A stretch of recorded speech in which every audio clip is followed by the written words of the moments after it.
Hello, I'm Nina Hossain. The man charged with convincing people that what the capital and the country needs is a new high-speed rail link says HS2 could even be the answer to London's housing shortage. Sir David Higgins has form. As part of the Olympics team, he turned the opposition to the Games into widespread acclaim. But with campaigners complaining about the cost, disruption and landscape changes that HS2 would bring, can he do it again? Our political correspondent Simon Harris went to meet him on his first day on the job. He's the new man at the top and he started his new job with a new message. Sir David Higgins has been hired to make Britain's new high-speed railway a reality. He believes HS2 will not only boost the North and the Midlands, but could also be the answer to London's housing crisis. 4 out of 5 Londoners are deeply concerned about escalating house prices, and they should be, because it's not going to get any better unless we fundamentally change the connectivity of this country so businesses feel they can base major parts of their companies in the north rather than ever having to be in a pressure cooker environment in London, which is where we are today. In the 1990s, Higgins headed one of the construction companies involved in the Sydney Olympics. He was put in charge of building London's Olympic Park and credited with keeping costs down. Since then, he's been chief executive at Network Rail and now has the challenge of HS2. Sir David might have an impressive CV and track record, but he faces a near impossible task convincing HS2's opponents in places like Camden, West London and here on the edge of the Chilterns. This is the Colne Valley at Harefield. HS2 will cross it on a 2-mile-long concrete viaduct. The field over there is going to have a massive electricity substation built in it permanently. Doreen McIntyre campaigns against HS2 and is unlikely to be swayed by anything she hears from Sir David Higgins. New boss, same old story, same old train, same old problems. We've been reading about them, 50,000 pages worth of environmental impact statement. Nothing has changed by changing the man at the top.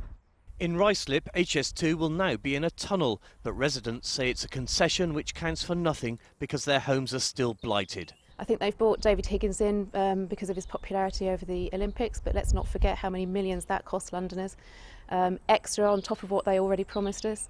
And HS2 is going exactly the same way, and if it was such a great project, he wouldn't need to be selling it to us. Sir David concedes there will be losers as well as winners. In an effort to win over the sceptics, the new chairman plans to review the entire project to see if he can cut the £50 billion cost and build it before 2026. Simon Harris, ITV News.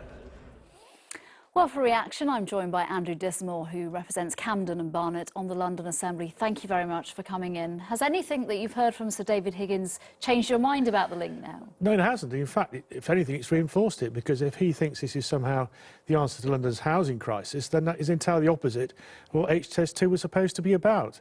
What he's effectively saying is people are going to be commuting into London when it was supposed to be actually taking jobs to the provinces. Or that we could move some of the key businesses out of London into other big cities. Is that a solution for the decades to come, a bit of lateral thinking? Well, I don't think it'll work out that way, but what we do know, as far as Camden is concerned, is that hundreds of people will lose their homes.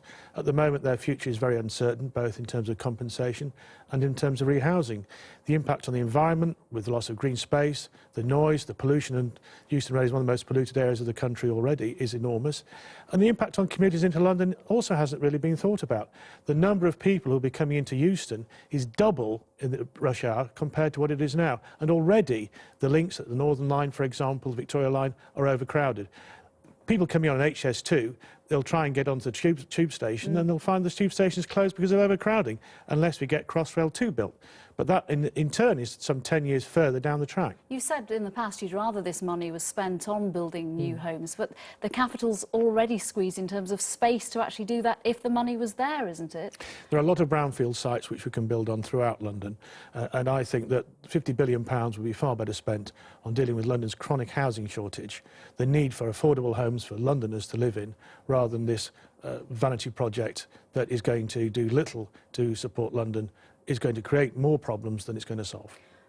Before the Olympics, in the run-up to the Games, there was lots of opposition, especially from Londoners who were having to pay for the Games. Sir David Higgins was part of the team that turned that around, and there was a lot of public acclaim for the London Olympics. He is a credible person to take the helm of this challenging project. Is it now time to perhaps think it's time to get on board and get the best out of North for North Londoners that you can? Well, obviously we want to mitigate the impact as much as we possibly can, but other alternatives have not been looked at. For example, terminating at Old Oak Common would make more sense in terms of transport links. The option of looking at Stratford International as a link to HS1, and the Channel Tunnel hasn't really been thought through either. There are other options that really do need to be considered before we devastate huge swathes of North London and indeed West London too. OK, Andrew Dismore, thank you very much for coming in. Thank you.